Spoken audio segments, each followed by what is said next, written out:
चलिए तो आज की क्लास स्टार्ट करते हैं। Good evening to everyone.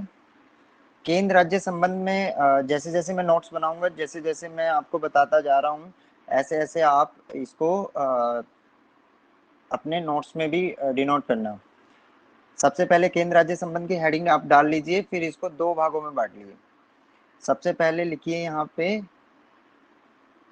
Federal, जो फेडरलिज्म की बात करेगा, एंड सेकंड पोर्शन में आप लिखिए यूनिटरी।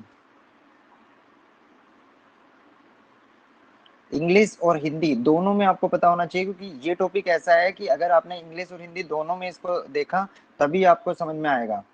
ये आपका जो फेडरल होता है, फेडरल बात करता है आपकी परिसंघीय परिसंघ की। जो आपका यूनिटरी है वो बताता है एकात्मक। तो हम यहाँ पे पढ़ने जा रहे हैं सबसे पहले फेडरल को और यूनिटरी को, एकात्मक और परिसंघ लक्षण को। तो इसका सिंपल सा है, सबसे पहले ध्यान रखना कि फेडरल कौन होगा। फेडरल होगा जहां पे केंद्र और राज्य दोनों की शक्तियां बराबर होंगी। सबसे इंपॉर्टेंट पार्ट है कि परिसंघ का, जहां पे केंद्र और राज्य दोनों की शक्तियां बिल्कुल बराबर होंगी। ये नजरिए से ले ले या कुछ भी, इसमें आपका यहाँ पे दोनों अपने अपने उसमें सर्वोच्च होंगे। शक्ति बराबर होगी। शक्ति का स्रोत क्या होगा? शक्ति का स्रोत होगा संविधान। मतलब फेडरल कौन होगा? फेडरल वो होगा जहां पे दोनों की, केंद्र और राज्य दोनों की शक्तियां बिल्कुल बराबर होंगी। और संविधान में जो संविधान ने इनका जो स्रोत है उसने इन शक्तियों को परिभाषित किया होगा। एकात्मक में क्या होगा? एकात्मक में केवल और केवल केंद्र की शक्ति ज्यादा होगी। मतलब संविधान किसको देगा? यहाँ पे संविधान देगा केंद्र को शक्ति। जो स्रोत है शक्ति देने का वो संविधान होगा, और संविधान केवल और केवल केंद्र को शक्ति देगा। यहाँ पे केंद्र के बाद केंद्र चाहे तो राज्य को शक्ति दे सकता है। केंद्र अगर चाहे तो राज्य को शक्ति दे सकता है, और यहाँ पे संविधान ही केंद्र को और राज्य को दोनों को शक्ति देता है। अब अगर हम बात करें कि जिस तरह स्रोत दोनों के उसमें संविधान रहेगा, संविधान ने यहाँ पे केंद्र को भी शक्ति दी और राज्य को भी। अगर दूसरे पार्ट में देखें हम, अगर यूनिटरी की बात करते हैं, जिसको एकात्मक बोला जाता है, यहाँ पे सबसे पहले शक्ति देगा केंद्र को और केंद्र देगा राज्य को। ये केंद्र पर निर्भर करता है कि केंद्र कितनी शक्ति राज्य को देता है। तो अगर हम इस स्ट्रक्चर की बात करें, ये पाया जाता है यूएसए में, यूएसए का संविधान, और ये पाया जाता है ब्रिटिश, जो ब्रिटिश का कॉन्स्टिट्यूशन है उसमें। ये दोनों एक एक दूसरे के बिल्कुल विपरीत है।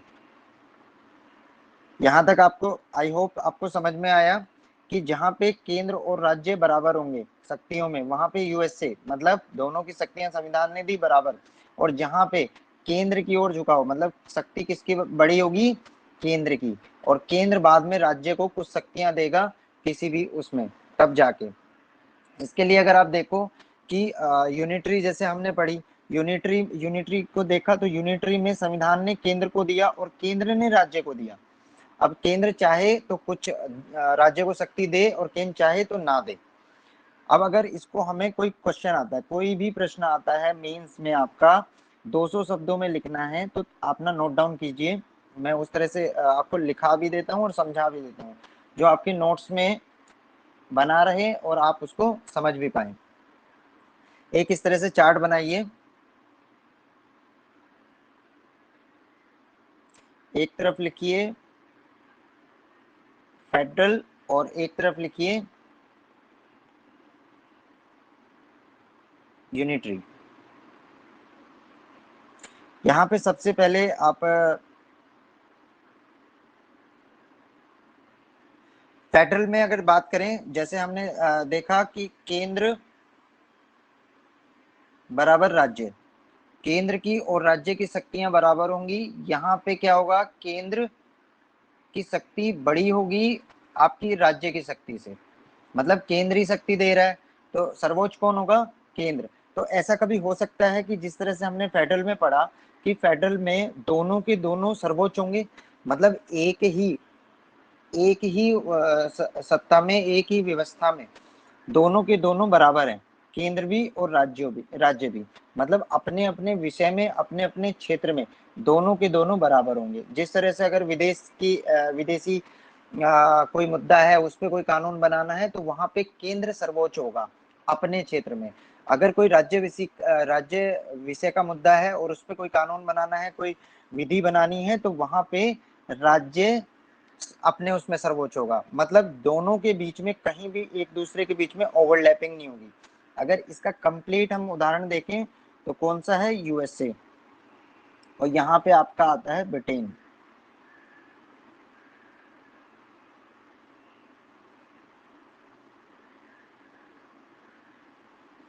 इसी तरह अगर हम दूसरा पार्ट देखें, पहला आपने समझ लिया, दूसरा यहाँ पे जो संवैधानिक विभाजन होगा, मतलब आपका जो संवैधानिक विभाजन होगा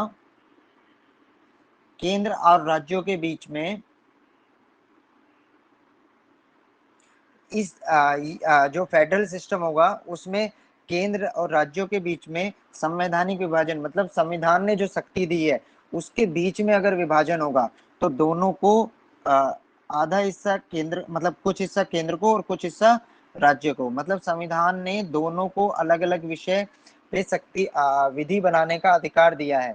यहाँ पे क्या होगा, यहाँ पे सारी की सारी जो शक्ति होगी वो कहाँ पे निहित होगी, वो केंद्र में, मतलब संविधान ने कोई विभाजन नहीं किया है, संविधान ने सारी की सारी शक्ति दी है केंद्र को। उसके बाद में अगर हम बात करें थर्ड, उस पे पहला point, second point and third point, third point पे बात करें कि जिस तरह से यूएसए में हम अगर बात करें कि यूएसए में अगर राष्ट्रीय महत्व का कोई मुद्दा है या किसी भी चीज का है तो वहां पे कोई यूएसए अपना लॉ बनाएगा, और अगर न्यूयॉर्क या वर्जीनिया, जिस तरह से हम अगर यूएसए की बात करते हैं वो 50+1 वहां पे कॉन्स्टिट्यूशन है एक तरह के, मतलब सबका अपना अपना कॉन्स्टिट्यूशन है, उसी तरह यूएसए का भी कॉन्स्टिट्यूशन है। तो अगर कोई लॉ राष्ट्रीय महत्व का मुद्दा है वहां पे यूएसए लॉ बनाएगा, या कोई विदेशिक नीति का संबंध है या विदेशी मुद्दा है उस पर डायरेक्ट लॉ बनाएगा यूएसए, मतलब यूएसए की जो संसद होगी वो कानून बनाएगी। और इसी तरह अगर राज्य विषय का है वहां पे कानून बनाएगा न्यूयॉर्क या वर्जीनिया, जिस तरह से उनके स्टेट हैं। लेकिन यहाँ पे ऐसा कुछ भी जरूरी नहीं है, यहाँ पे सारे के सारे लॉ सिंगल केंद्र की पार्लियामेंट बनाएगी। वहाँ यहाँ पे जैसे ब्रिटिश में अगर हम बात करें तो यहाँ पे कोई भी संसद, मतलब राज्य की कोई संसद या पार्लियामेंट इस तरह से कानून नहीं बना सकती। दूसरा अगर हम बात करें, जिस तरह से ये कंप्लीट फेडरलिज्म का उदाहरण अगर हम दें, मतलब अगर कंप्लीट हम फेडरलिज्म की बात करते हैं तो केवल यूएसए का एग्जांपल दिया जा सकता है, यूएसए एक कंप्लीट उस पे आता है। नेक्स्ट अगर थर्ड पे बात करें, यहाँ पे अगर कंप्लीट यूनिटरी का अगर देना है तो हम ब्रिटिश का उदाहरण दे सकते हैं, ब्रिटेन का। और ये आपका जितने भी हमने बताए ये सबसे मूल इसके तत्व हैं कि फेडरलिज्म, कोई भी देश फेडरलिज्म कब कहा जाएगा, जब ये मौलिक तत्व उसमें होंगे, और कब एकात्मक कहा जाएगा, जब ये मौलिक तत्व उसमें होंगे। तो इसके लिए अगर हम बात करें आगे कि जो संविधान होगा वो लिखित होगा,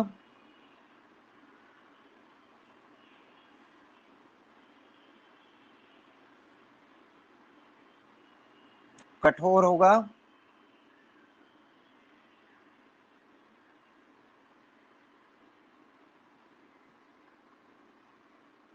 और सर्वोच्च होगा। और अगर एकात्मक की बात करते हैं तो यहाँ पे अलिखित होगा,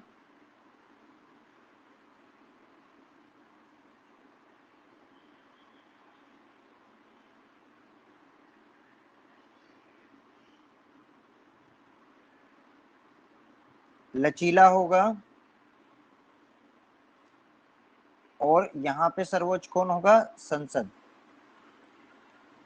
अर्थात जहां अगर यूएसए की बात करेंगे, कोई भी जो उनका कॉन्स्टिट्यूशन होगा वो आपका रिटन में होगा, और ब्रिटेन में जिस तरह से रिटन में कॉन्स्टिट्यूशन नहीं है, वहां पे ब्रिटेन में हमारा रिटन कॉन्स्टिट्यूशन नहीं है, जो भी संसद कहती है वही फाइनल होता है, और यहाँ पर जो संविधान ने कहा वो आपका फाइनल है।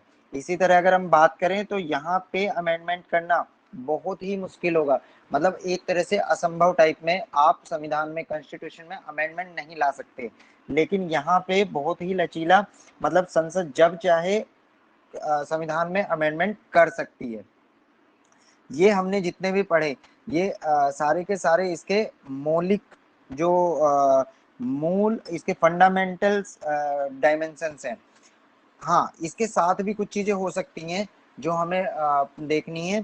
एक और इम्पोर्टेंट है जो इसमें मूल में ही आता है आपका, यहाँ पे होगी स्वतंत्र और निष्पक्ष न्यायपालिका।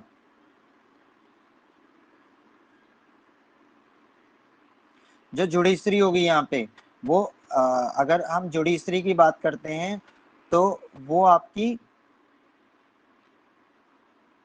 स्वतंत्र होगी, निष्पक्ष होगी, अर्थात वो उस पे ना तो विधायिका का ना कार्यपालिका का किसी का भी प्रभाव नहीं होगा, किसी के प्रभाव में नहीं आएगी, ये स्वतंत्र निर्णय लेगी, निष्पक्ष होगी, किसी में मतलब बायस फील होके नहीं करेगी, और यहाँ पे जरूरी नहीं है कि ऐसी न्यायपालिका हो। तो यहाँ पे क्या होगा, यहाँ पे अगर हम बात करें, यहाँ पे जो जुडिशरी होगी वो स्वतंत्र होगी, निष्पक्ष होगी, और उसका निर्णय किसी भी कार्यपालिका या विधायिका के प्रभाव से चेंज या परिवर्तित नहीं होगा। यहाँ पे ऐसा नहीं है, यहाँ पे संसद ही सर्वोच्च है, इसलिए सर्वोच्च संसदीय व्यवस्था, पूर्ण संसदीय व्यवस्था वाला जो संविधान है या देश है वो हम ब्रिटेन को मानते हैं। और यहाँ पे जो पूर्ण फेडरलिज्म की बात करता है, मतलब जो तीनों कार्यपालिका, विधायिका और न्यायपालिका, तीनों का पूर्ण शक्ति पृथक्करण की बात करता है, वो यूएसए का संविधान है। तो एक बार हम रिकैप कर लें, ये सबसे ये इनके मेन पार्ट्स हैं, मतलब ये चीजें होनी जरूरी हैं, तभी कोई चीज फेडरलिज्म कही जाएगी, मतलब परिसंघीय कही जाएगी। और कोई चीज अगर कोई देश को यूनिटरी अगर डिसाइड करना है, कंप्लीट यूनिटरी के लिए ये आपके मूल पार्ट होंगे। एक बार इसको दोबारा हम थोड़ा सा और रिकैप कर लें। सबसे पहले क्या है, अगर हम बात करें तो सबसे पहली जो ये प्रीलिम्स में क्वेश्चन आ जाता है यूपीएससी का, कि इसके मूल कि कौन से वो मूल कारक हैं जो किसी भी देश को एकात्मक करते हैं, या कौन से मूल कारक हैं जो किसी देश को संघात्मक मतलब फेडरलिज्म बताते हैं, मतलब परिसंघीय संरचना में डालते हैं। सबसे पहले क्या है कि जो शक्ति का विभाजन होगा दोनों के बीच बराबर होगा, मतलब केंद्र और राज्य बराबर होंगे, सेंटर और स्टेट जो होंगे। लेकिन यहाँ पे क्या होगा, यहाँ पे आपका शक्ति बराबर होगी। यूनिटरी में अगर हम बात करें, अगर यू, हम यहाँ पे केवल यू लिख देते हैं और यहाँ पे आपका एफ लिख देते हैं, आप यहाँ से समझिए। और यहाँ पे क्या होगा, जो केंद्र होगा, केंद्र बड़ा होगा, सारी शक्ति केंद्र में होगी, और केंद्र राज्य को शक्ति देगा। दूसरा हमने पढ़ा, इसका बेस्ट एग्जांपल यूएसए और इसका ब्रिटेन। तीसरा हमने देखा अभी कि कोई भी दोनों के मुद्दे अलग, मतलब दोनों अपने अपने क्षेत्रों में विधि बनाने के लिए होंगे। चौथा हमने मतलब थर्ड पॉइंट देखा कि यहाँ पे जो संविधान होगा वो लिखित होगा,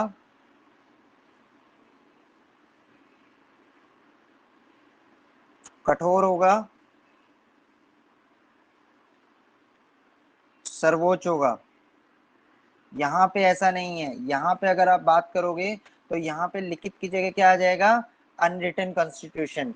यहाँ पे आपका कठोर है, तो ब्रिटेन में कैसा होगा, लचीला, मतलब वहां पे जब चाहे संसद तब उसमें परिवर्तन कर दे।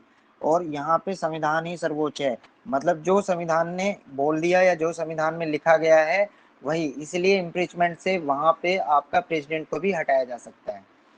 यूएसए में प्रेसिडेंट को इम्पीचमेंट से हटाया जा सकता है, लेकिन ऐसा यहाँ कोई भी इम्पीचमेंट का राजा के लिए कोई भी प्रावधान नहीं है। संसद ही सर्वोच्च है कि संसद का किसी भी इम्पीचमेंट से आप संसद को डाइल्यूट नहीं कर सकते।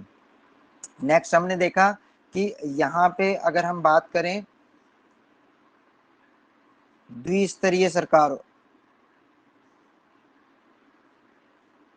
द्विस्तरीय गवर्नमेंट होगी, मतलब गवर्नमेंट कैसी होगी, द्विस्तरीय, दो तरह की गवर्नमेंट होगी, एक सेंटर की होगी और एक आपकी स्टेट की होगी। जिस तरह अगर न्यूयॉर्क की एक अलग से गवर्नमेंट है और आपकी सेंटर की, जहां पे president of America, president of USA रहते हैं, व्हाइट हाउस, वहां पे इस तरह न्यूयॉर्क में कौन रहते हैं, गवर्नर रहते हैं और यहाँ पे प्रेसिडेंट रहते हैं।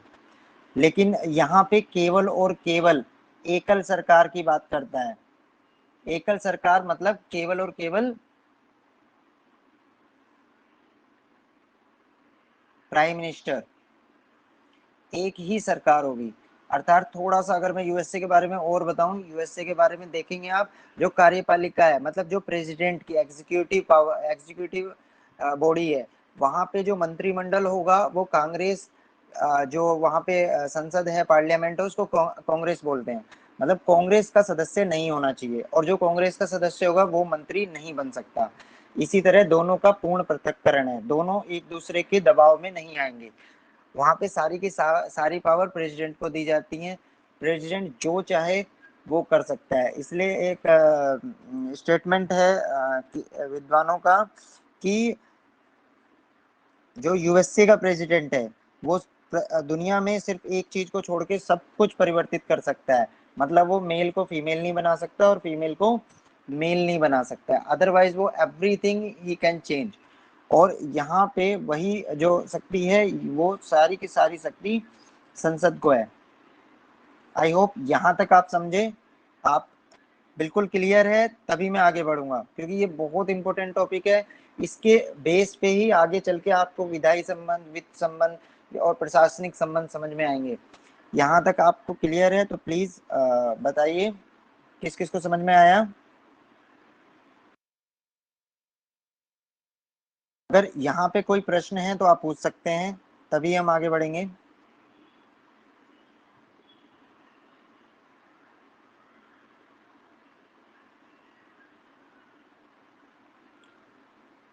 जितनी मेहनत मैं कर रहा हूँ आपको भी उतनी ही मेहनत करनी पड़ेगी, तभी रेस्पॉन्स सही आएगा, दोनों तरफ से ही काम होगा, तभी चीजें आपको समझ में आएंगी। चलिए अब हम आगे चलते हैं, थोड़ा सा एक छोटा सा एग्जांपल देता हूँ। जिस तरह से कि एक पॉइंट आया था कि टू सुपरमेसी भी क्या होती है, दो सर्वोच्च, कैसे दो सर्वोच्च संस्थाएं हो सकती हैं, मतलब राज्य भी सर्वोच्च है और सेंटर भी सर्वोच्च है। सपोज करो एक किसी घर में एक ए व्यक्ति है और उसके दो बेटे हैं, एक बी और एक सी। उसने दोनों को एक एक कमरा दिया। उस कमरे में बी को पूर्णतः अधिकार दिया कि उस कमरे को वो कैसे डिजाइन करे, कैसे अपना सामान रखे और किस तरह से उसको सुव्यवस्थित करके करता है। इसी तरह सी को भी उतना ही राइट है अपने कमरे को सजा के रखने का। जिस तरह सी चाहे उस तरह उस सी अपने कमरे को सजा सकता है, बना सकता है। इसी तरह दोनों को, यहाँ पे दोनों अपने अपने क्षेत्रों में सर्वोच्च हैं।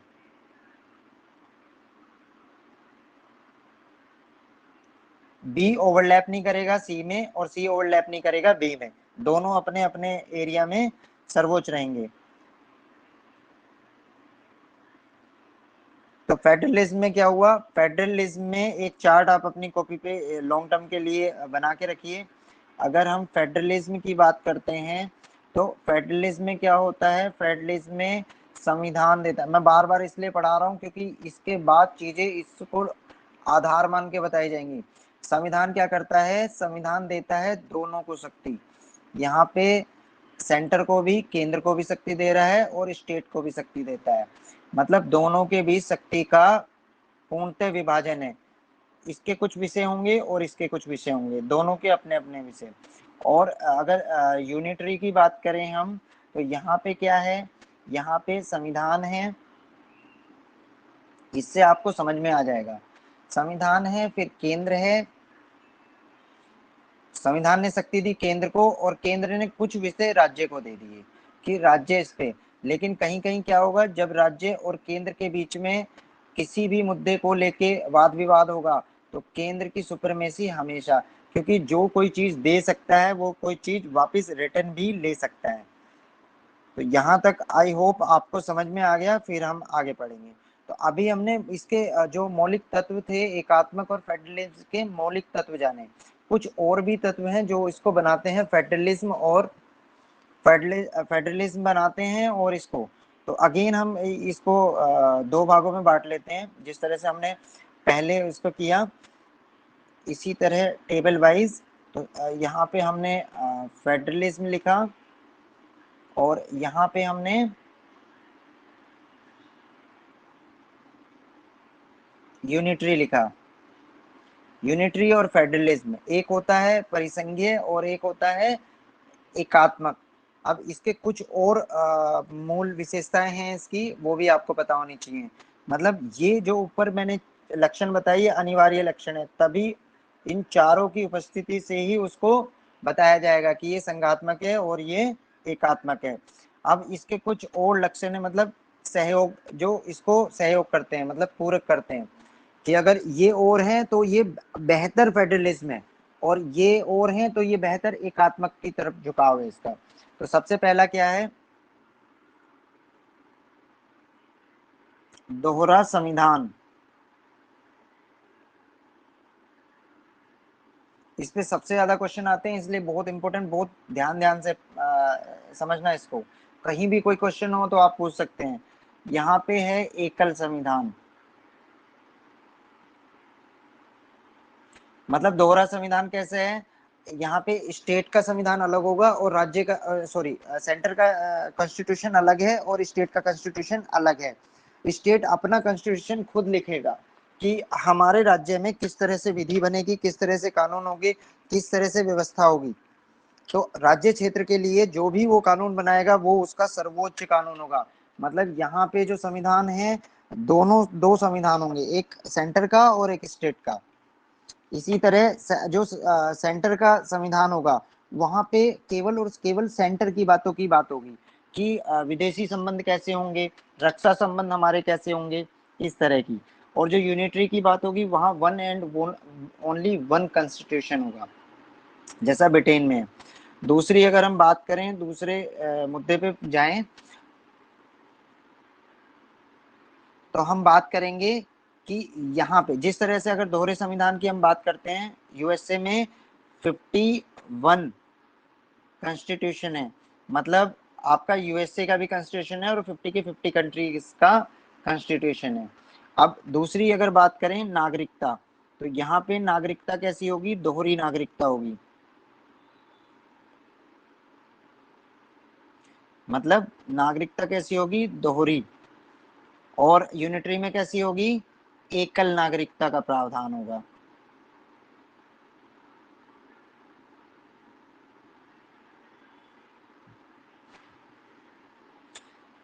आपका फेडरलिज्म में क्या होगा, दोहरी नागरिकता का प्रावधान, और यूनिटरी में एकल नागरिकता। मतलब दोहरी नागरिकता क्या होगी, कोई भी व्यक्ति, ऐसा नहीं है कि दो देशों का नागरिक होगा कि वो यूएस का भी नागरिक है और फ्रांस का भी नागरिक है या इंडिया का भी नागरिक है।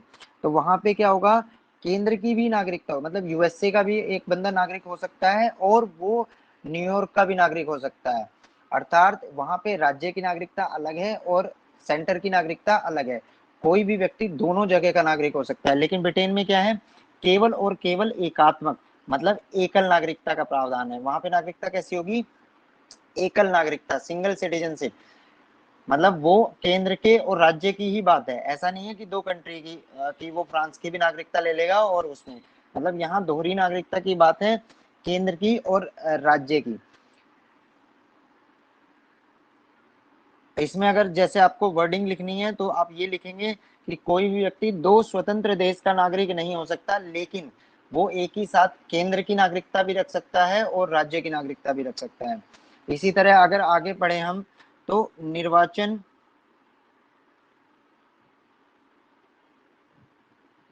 लेखा परीक्षण,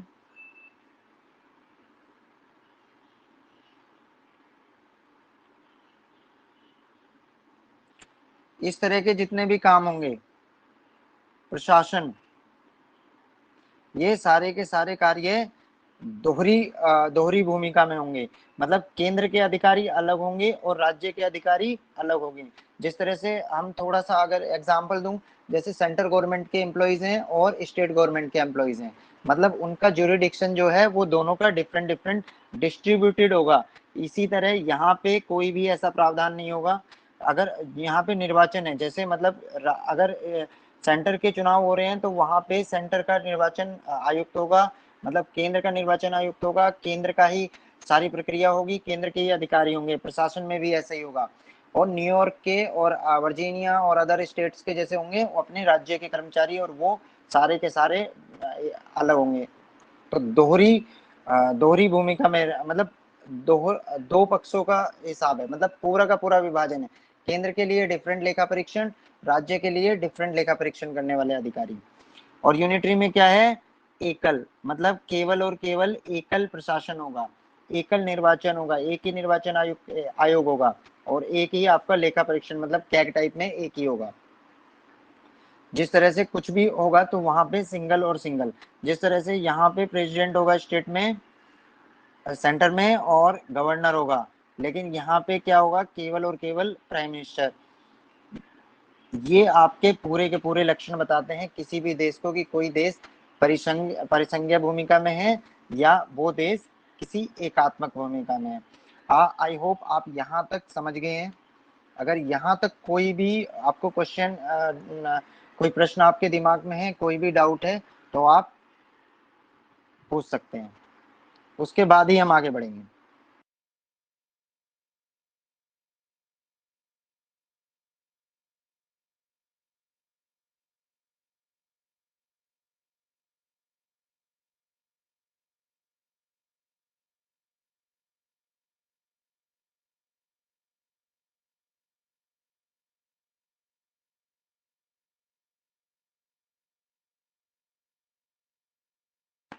जल्दी से बताइए, आपको समझ में आया? उसके बाद हम आगे चलते हैं। अमित, भरत,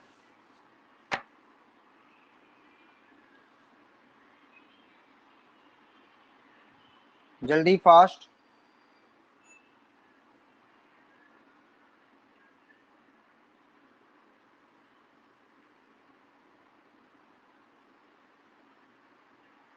चलिए अब चलते हैं हम नेक्स्ट टॉपिक पे। नेक्स्ट टॉपिक पे अगर हम बात करें, मतलब नेक्स्ट पड़ाव पे एक अभी आपके दिमाग में घूम रहा होगा कि जैसे ब्रिटिश का हमने एकात्मक, पूर्ण एकात्मक का समझा, और यूएसए का हमने समझा कि पूर्ण, ये पूरा का पूरा फेडरलिज्म की बात करता है। तो इंडिया का संविधान कैसा है, इंडिया का देश कैसा कैसा देश है, यहाँ पे कैसा विधायन है, कैसा संविधान है। इसी तरह से अगर हम बात करें, सबसे पहले तो मैं अभी दोनों को समझाऊंगा कि कैसे, लेकिन एक क्वेश्चन है, मैं आपको होम असाइनमेंट में भी दूंगा और आप लिख भी लीजिए, इस पे आप मुझे सबमिट कराएंगे।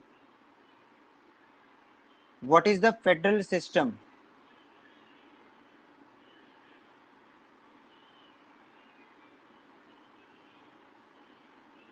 आप अपने नोटबुक में लिखिए, what is the federal system. Hindi में अगर हम बात करें तो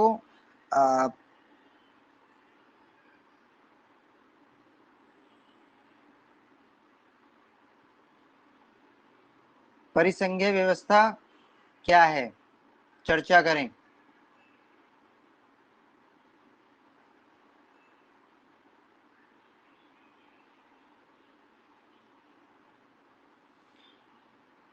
और इसमें सेकंड पार्ट और है, इसके मूलभूत लक्षणों की व्याख्या करें।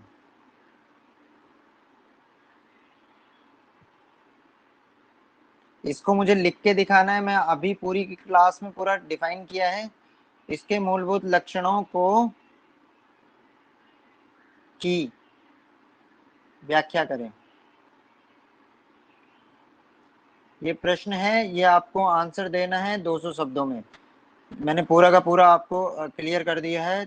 आप 200 शब्दों में 200 वर्ड्स में लिख के मुझे सबमिट करेंगे। ग्रुप पे भी भेज सकते हैं और यहाँ पे भी असाइनमेंट में आपको ये क्वेश्चन मिल जाएगा। अब हम मेन आगे बात करते हैं कि सबसे इम्पोर्टेंट पार्ट आता है इंडिया, मतलब भारत का स्वरूप कैसा है। अगर हम भारत की बात करें तो भारत का स्वरूप कैसा है, मतलब भारत किस तरह की व्यवस्था रखता है। अब हम अगर भारत की बात करें तो भारत संघवाद की बात करता है।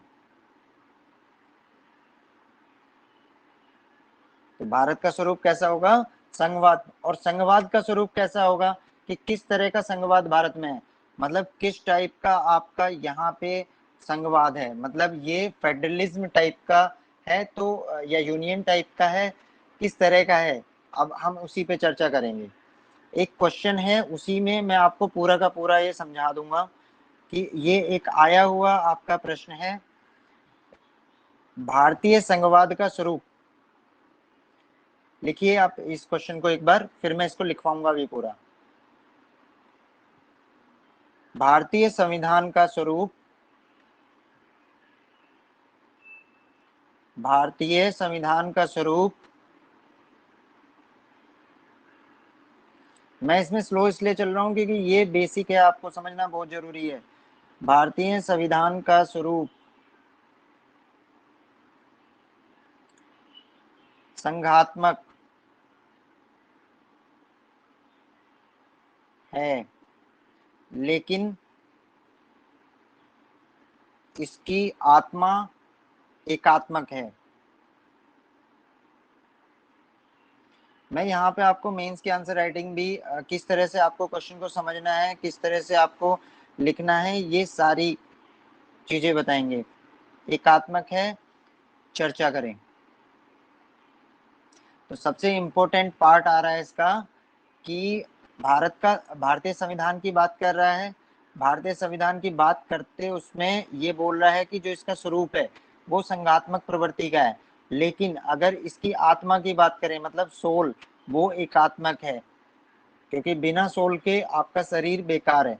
इसीलिए चलिए आंसर लिखिए, नोट डाउन कीजिए, मैं यहाँ मेन लिखूंगा, आप लिखते चलिए। किस तरह से क्वेश्चन को स्टार्ट करते हैं, किस तरह आंसर राइटिंग करते हैं, तभी आप, क्योंकि वन बाय वन धीरे धीरे करके लिखेंगे तो आपको समझ में आएगा। सो रेडी हैं आप लोग लिखने के लिए, नोटबुक आपकी आपकी तैयार है। चलिए जल्दी जल्दी से जवाब दीजिए, जवाब दिया करिए, तभी मुझे समझ में आएगा कि आप सुन रहे हैं पूरा। हमारी मेहनत का भी तो तभी फायदा होगा जब आप लिखेंगे जिस तरह से हम वो कर रहे हैं। चलिए लिखिए इसका आंसर। जहां तक जहां तक भारत के संविधान का प्रश्न है, मतलब देखिए आपको शुरुआत कैसे करनी है, मतलब कोई भी क्वेश्चन लिखने में स्टार्टिंग कैसे करनी है वो समझिए कि जहां तक भारत के संविधान का प्रश्न है,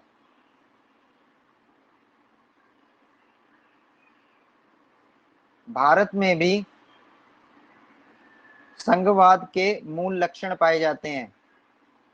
भारत में भी संघवाद के मूल लक्षण पाए जाते हैं।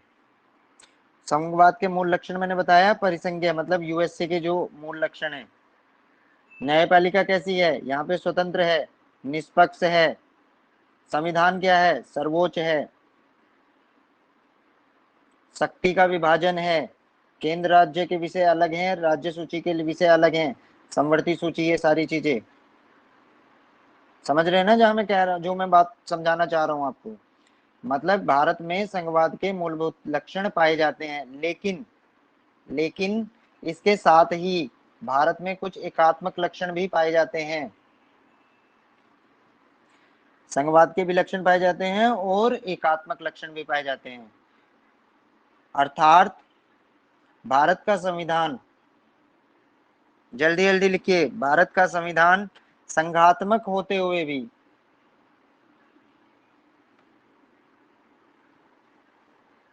संघात्मक होते हुए भी विशिष्ट स्वरूप रखता है।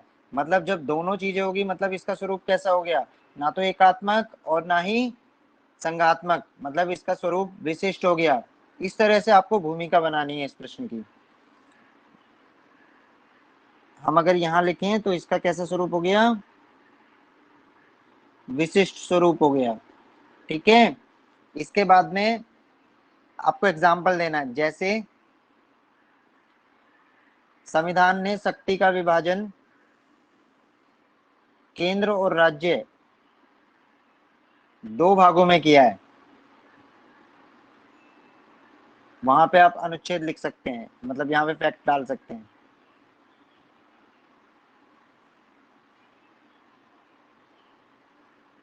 जो शेड्यूल है आपकी, कौन सी शेड्यूल है, सातवीं, सातवीं अनुसूची में संघ सूची, राज्य सूची और समवर्ती सूची कर कर संघ सूची पर कानून बनाने का अधिकार सिर्फ और सिर्फ संघ को है, मतलब केंद्र को है। लिखिए जल्दी जल्दी से। संघ सूची पर कानून बनाने का अधिकार केवल केंद्र को है, मतलब केंद्र सरकार को, संसद बना सकती है। और राज्य सूची पर कानून बनाने का अधिकार केवल और केवल राज्य विधानमंडल को है। परंतु कुछ कुछ विशेष परिस्थितियों में ये अधिकार केंद्र को भी दिया जा सकता है। समवर्ती सूची में, समवर्ती सूची के विषय पर केंद्र और राज्य दोनों कानून बना सकते हैं।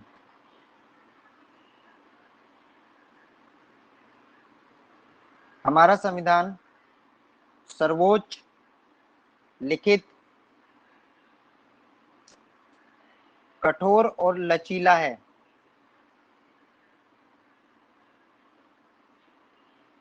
हमारे संविधान जो इसकी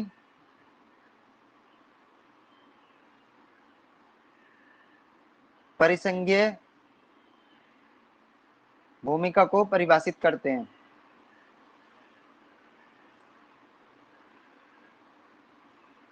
एकल संविधान इसकी एकात्मक व्याख्या करता है।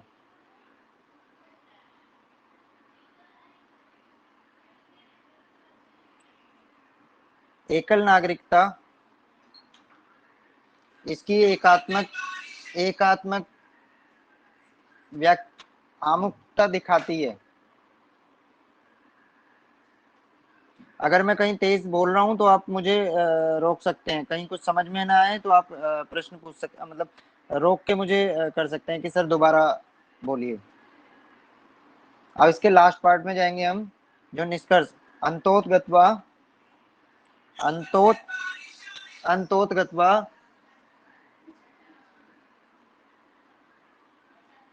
जिसके कारण हमारे संविधान में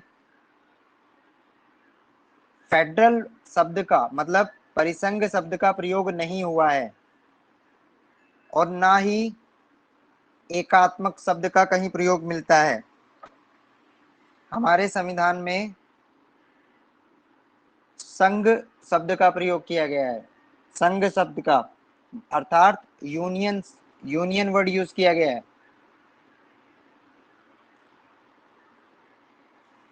जो भारत के संविधान को, भारत के संविधान की प्रकृति को यूएसए के परिसंघीय संविधान और ब्रिटेन के एकात्मक स्वरूपीय संविधान के मिश्रित रूप में बताता है। भारत का संविधान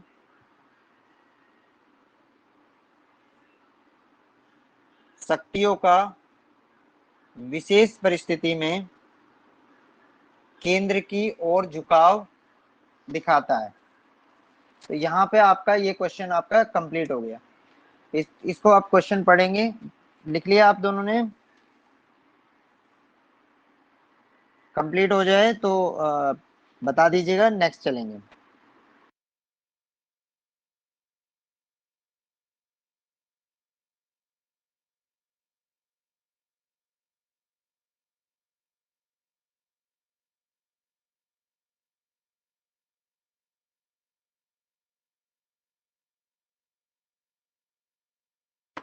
दोनों ने लिख लिया, वेरी गुड। अब आगे चलते हैं इसको।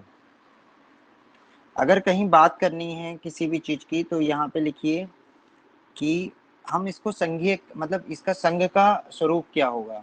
हमने अभी समझा, मतलब परिसंघ को अगर आप लिखेंगे, परिसंघ एकात्मक और संघ। परिसंघ के लिए अगर आप बात करते हैं तो यूएसए, यहाँ पे ब्रिटेन, और यहाँ पे आपका इंडिया, मतलब भारत। अब इन तीनों के लिए अगर हम भारत के संविधान की बात करें, मतलब भारत की व्यवस्था की बात करें, तो कुछ विद्वान हुए हैं, उन विद्वानों ने अलग अलग विचार दिए हैं। उसमें प्रीलिम्स में बहुत बार क्वेश्चन आया है, नोट डाउन करिए। विद्वानों के भारतीय संघवाद में विद्वानों के विचार, भारतीय संविधान के पक्ष में विद्वानों के विचार, इस पे आपको मेंस में भी क्वेश्चन आया है बहुत बार, और प्रीलिम्स में भी क्वेश्चन आया है। तो सबसे पहले अगर हम बात करें ए, सबसे पहले विद्वान, मतलब अगर हम बात करें तो हमारे संविधान में, मतलब अंबेडकर जी ने संविधान के लिए यूनियन शब्द का प्रयोग किया है। किसका? यूनियन। संविधान सभा में अंबेडकर जी ने हमारे संविधान के लिए किस शब्द का प्रयोग किया है? यूनियन शब्द का। बी। दूसरे अगर हम बात करें केसी विहियर, केसी विहियर एक बहुत बड़े विद्वान हुए हैं।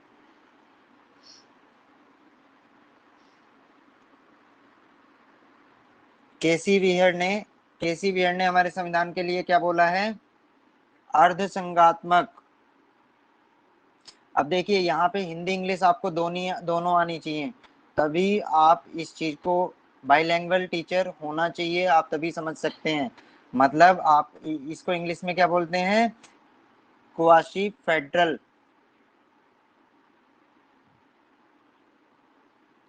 Quasi federal. केसी वियर ने क्या बोला? अर्धसंघात्मक। ये आपको मैं फैक्ट टाइप में याद करा रहा हूँ, बुक्स में भी मिलेंगी, आगे इसकी एक्सप्लेनेशन करूंगा कि क्या है। एक विद्वान हुए हैं Ivor Jennings.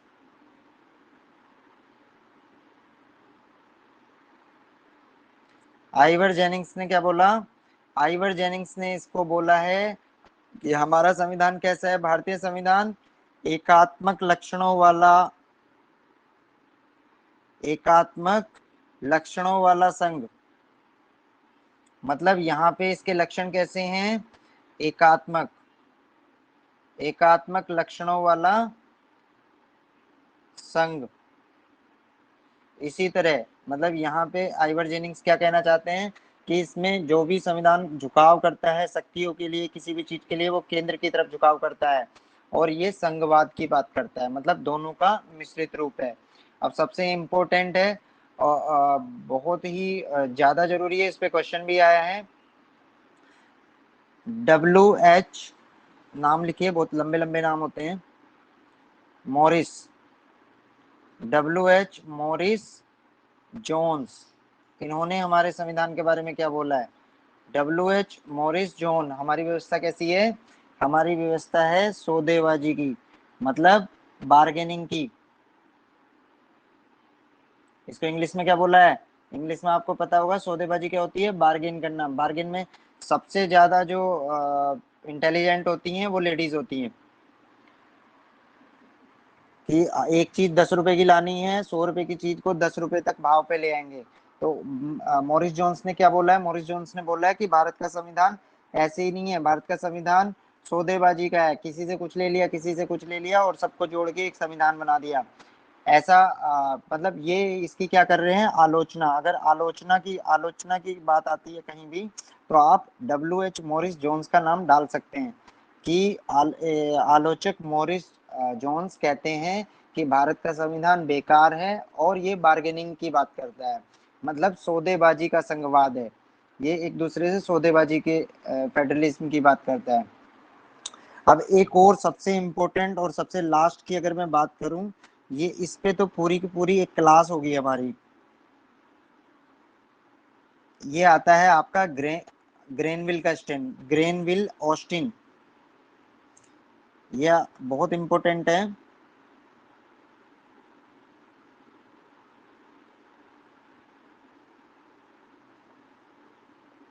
Granville Austin, Granville का ऑस्टिन का स्टेटमेंट आता है कि हमारे संविधान को बोलता है सहकारी, सहकारी, सहकारी संघवाद। इस स्टेटमेंट पे प्रीलिम्स में, मेंस में बहुत बार क्वेश्चन आ चुका है और आगे भी आने की संभावना है।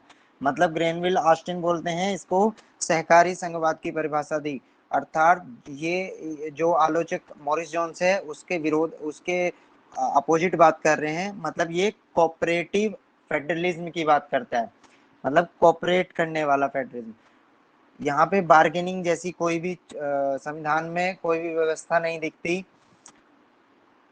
और ये एक पूरकता की बात करता है, मतलब हमारा जो शक्तियों का विभाजन है या जो भी हमारा संविधान है वो एक दूसरे की संपूर्णता की बात करता है, एक दूसरे की संपूरकता, पूरकता की बात करता है, एक दूसरे की हेल्पिंग नेचर की बात कर रहा है, एक दूसरे को सहयोग करने की बात करता है हमारा संविधान। कि जहाँ केंद्र राज्य सरकारों को हेल्प की जरूरत है, हमारा केंद्र सरकार उसकी पूर्णतः हेल्प करती है। जहाँ केंद्र सरकार को कहीं भी राज्य की जरूरत पड़ती है किसी भी केंद्रीय विषय पे, तो वहां पे राज्य सरकार उसकी पूर्णतः हेल्प करते हैं। मतलब ये आपका मोदी जी और दीदी वाली बार्गेनिंग वाला संविधान नहीं है, ये आपका संविधान है एक दूसरे की हेल्प करने वाला। कि यहाँ पे एक राज्य सरकार केंद्र सरकार की हेल्प करती है और केंद्र सरकार राज्य सरकार की हेल्प करती है।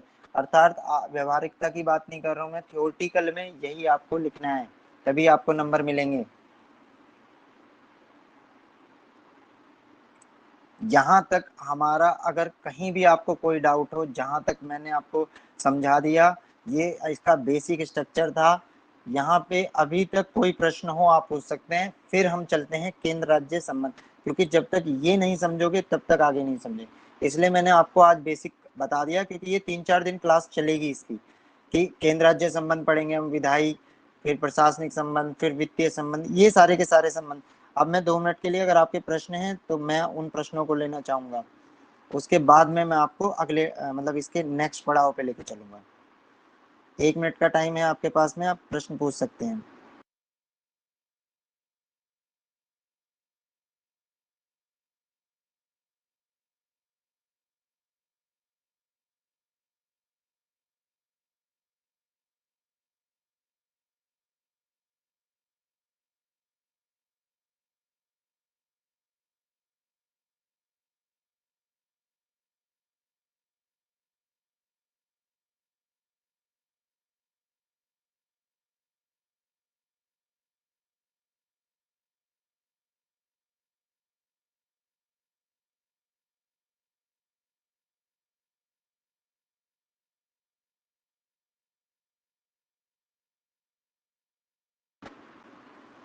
चलिए आगे आगे चलने की परमिशन दीजिए, फिर हम आगे चलते हैं नेक्स्ट टॉपिक पे।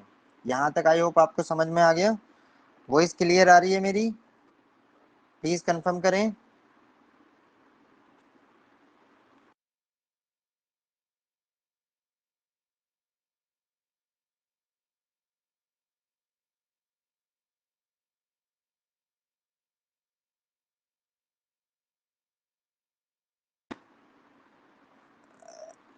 यहाँ तक जो मैंने समझाया अभी तक, किस मोड में, मतलब आपको, आपका फीडबैक क्या है, आपको समझ में आ रहा है? क्योंकि इस लेवल से अगर मैं पढ़ाऊंगा तो आपको समझ में आएगा, या लेवल को थोड़ा सा लो लेवल पे लाऊं और आसान करूं? आई होप जिस तरह से मैं पढ़ा रहा हूँ इससे आसान आपको कहीं भी नहीं मिलेगा, और इससे ज़्यादा क्लैरिटी के साथ भी पॉलिटी कोई नहीं आपको कहीं भी किसी किताब में नहीं मिलेगी, कोई टीचर नहीं पढ़ा पाएगा। तो इस तरह से, तो चलिए अब आगे चलते हैं हम मेन पॉइंट्स पे। अब हमारा मेन स्टार्ट होता है केंद्र राज्य संबंध, जिस तरह से मैं आपको चार्ट बनाऊंगा इसी तरह से आप लोगों को भी चार्ट बनाना है, क्योंकि चार्ट बना लेंगे तो आपको लॉन्ग टर्म के लिए याद रहेगा।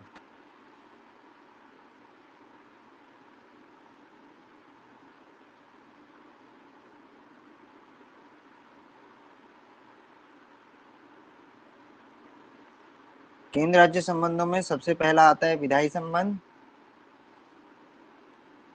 दूसरा आता है प्रशासनिक संबंध,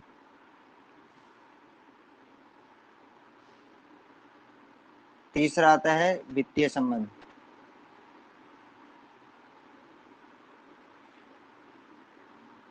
विधायी संबंध में अगर हम बात करें, ये बात करता है संविधान के भाग 11 की,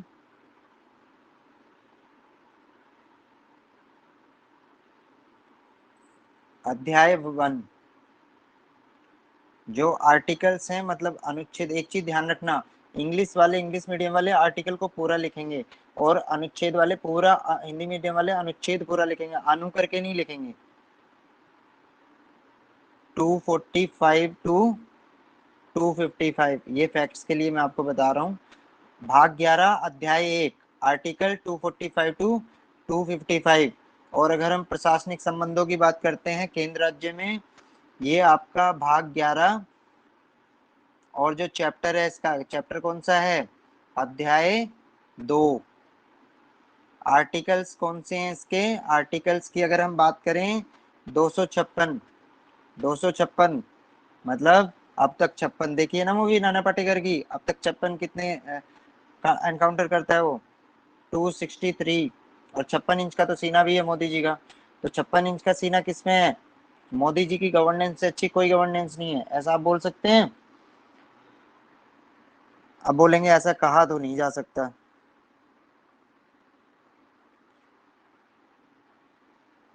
तो यहाँ पे आपका आर्टिकल 256 से लेके 263।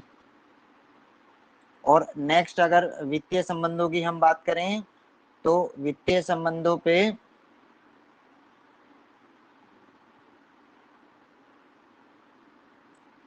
वित्तीय संबंधों में कौन सा आएगा, भाग 12 अध्याय, मतलब इसके सारे अध्याय, भाग ही चेंज हो गया ना, तो अध्याय ऑल। और आर्टिकल्स कौन से होंगे, 268 से लेके 93 तक। मतलब ये आपका प्रशासनिक संबंधों की बात करता है, ये विधायी संबंधों की बात करता है, मतलब ये विधायी संबंधों की बात करता है, ये प्रशासनिक संबंधों की बात करता है, और ये यहाँ पे वित्तीय संबंधों की बात करता है। ये इतने इजी तरीके से मैंने आपको समझा दिए कि आपको कहीं भी कोई दिक्कत नहीं आएगी, और आप मेंस का क्वेश्चन उठाना या प्रीलिम्स का आप आराम से बना पाएंगे। अब आगे हम कल की यहीं पे क्लास को थोड़ा सा विराम देंगे।